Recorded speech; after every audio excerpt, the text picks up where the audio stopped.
Jaučiams taro prognozė vasario mėnesiui. Koks bus pagrindinis mėnesio fonas, pagrindinė energija. Tiems, kas nedirba, ieško darbo, kokia tikimybė surasti darbą. Tiems, kas dirba samdomą darbą, koks mėnuo bus. Tiems, kas dirba savo, turi savo verslą, kaip seksis.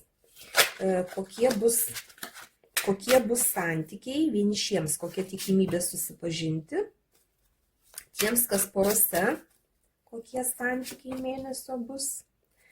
Tiems, kas trikampiuose.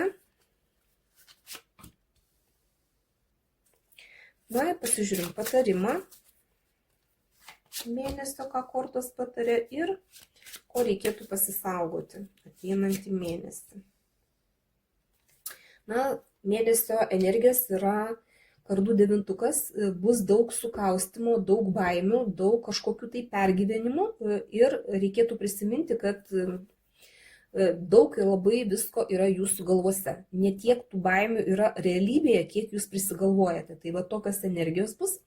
Kas liečia tiems, kas ieškote darbą, bus sudėtinga čia rasti darbą, dar kol kas tokį, kokį jūs norite, ne, čia piktumai kažkokie, nesusipratimai, netgi ten, kur jūs ieškot, jūs ten negausite. Su darbais kol kas nesiseks. Tiems, kas dirbate samdomą darbą, jėgos arkanas krenta, tai bus daug darbo, daug energijos įdėsite dirbdami, tiesiog va, tokia rutina, užsisukę, dirbsit ir čia labai reikėtų prisiminti, kad reikia ir ilsėtis, nepersidirbkit. Tiems, kas turite savo verslą, kas dirbate savo, tai čia jūs norėsite išsaugoti tai, ką turite, nesinorės imtis nieko naujo, jokių naujovių nesinorės įnešti jūsų darbe, jūsų veikloje. Tiesiog galvosite, kad jūs turit pakankamai neblogą stabilumą ir stengsitės išlaikyti viską taip, kaip yra. Tiems, kas ieškote partnerio, tiems, kas susipažinti norite, tai čia kaip ir bus galimybė susipažinti, netgi galėsite rinktis iš kelių variantų ir bus toksai sudėtinga bus pasirinkti, nes jums norėsis ir to, ir nesinorės išsirinkti būtent kažko tai vieno. Tai čia tiems, kas renkatės, tiems, kas ieškote partnerio. Tiems, kas esate porose, čia tokia gynybinė pozicija bus galbūt kažkoks tai noras apsiginti, čia gali būti vieniems nuo savo partnerio, galbūt yra toksai noras kažkaip tai atsiriboti, kad nelįsk prie manęs ir nereikalauk iš manęs to, ko negaliu duoti kaip pavyzdys, arba nenoriu duoti šiuo metu, o kai kuriems gali būti, kad jūs ginate savo porą nuo aplinkos, nuo kažkokių tai galbūt apkalbų, nuo kažkokių tai puolimų. Gali čia ir giminaičiai pult, ir draugai, ir ten vis kažkas tai iš aplinkos ir jūs tiesiog būsite nusiteikę gintis. Tiems, kas trikampiuose, tai čia yra kardų pažas, čia bus noras aiškintis, noras rinkti informaciją, žiūrėti galbūt apie tą žmogų, kuris jums yra svarbus, apie visą tą trikampio istoriją. Vis tiek, jeigu jūs žinote, kad yra trikampis, ne, tai jums reikės kuo daugiau informacijos apie viską, kas vyksta. Tai vat jūs busite taip nusiteikę, taip pat jūs bijosite kalbėti patys, išsitarti galbūt, kad kažkas tai nesuprastų, kas pas jūs vyksta. Taip pat jūs turite ir patys daug nekalbėti, neleisti, kad kažkas kitas rinktų informaciją apie jūs, nes tokia tikimybė irgi yra, kad kažkas irgi stebi jūs ir renka informaciją apie jūs. Na ir patarimas koks. Taurių šešetukas krenta. Draugystė, draugiškumas, truputį toks pasinerimas į praeitį, kad ir ką jūs čia darytumėt, pagal energijas yra baimės kažkokios, ne, tai reikėtų prisiminti, kaip buvo anksčiau, kad ir kurioje čia jūs srity bijote, ne? Tarkim, dėl darbų jums nesiseka kažkaip tai surasti tokį darbą, kokio jūs norite, ne?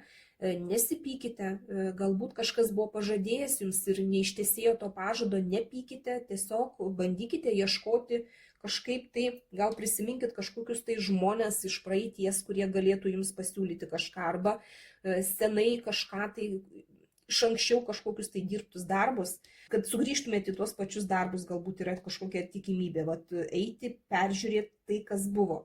Tiems, kas dirbate samdomą darbą, tai čia tiesiog bendradarbiavimas, draugavimas, draugystė graži su žmonėmis, kurie jūsų kolegos, ane, galbūt kažkokie tai grįžta klientai iš praeities, tas pats sugrįžta, tiek pat ir jūsų versle gali būti, kad žmonės sugrįžta iš praeities, galbūt buvę bendradarbiai kažkokie tai, arba buvę klientai kažkokie tai grįžta, arba situacijos, arba sugrįžta kažkokie tai užsakovai, užsakymai, kurie jau kažkada tai buvo. Tai kas liečia jūsų darbus, tai yra kažkas tai susijęs su jūsų jau pragyventa, žinoma ir aišku, kas buvo kažkada tai.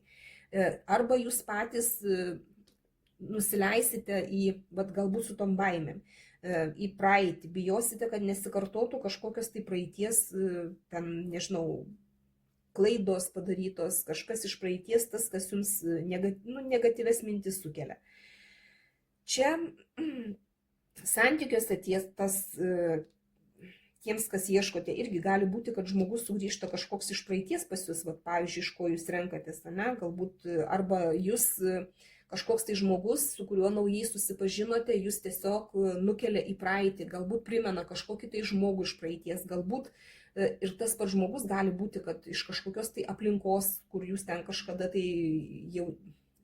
kažkada anksčiau buvote, bendravote su kažkuo tai iš praeities, galbūt per draugus iš praeities galite su kažkuo susipažinti. Kas liečia porą, tai irgi čia bendravimas gražus, toks prisiminimai bendri, kur kažkur kažką tai veikėt anksčiau, pačią pradžią savo galit prisiminti, tokia nostalgija gali būti ir tiesiog gali būti toksai mėnuo susijęs, kad jūs ir turit nusikelti tą nostalgiją kartu, pabūti.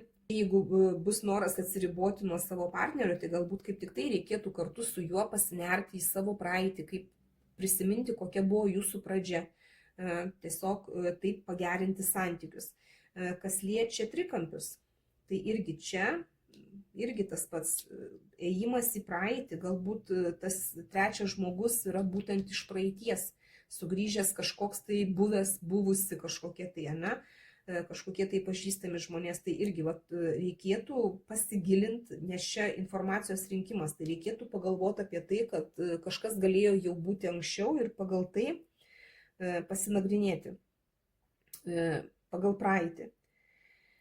Ir ko pasisaugoti, tai Lazdų karalius krenta, tai čia kai kuriems reikėtų pasisaugoti tokio vyro, charizmatiško, energingo, valdingo lyderio, kuris gali būti kažkaip tai negeranoriškai nusiteikęs jūsų atžvilgiu, čia ir naujos pažintys gali būti, jeigu toks žmogus, tai pagalvokit, ta prasme, neprisileiskit per arti ir per greitai, nes ne viską apie jį žinote.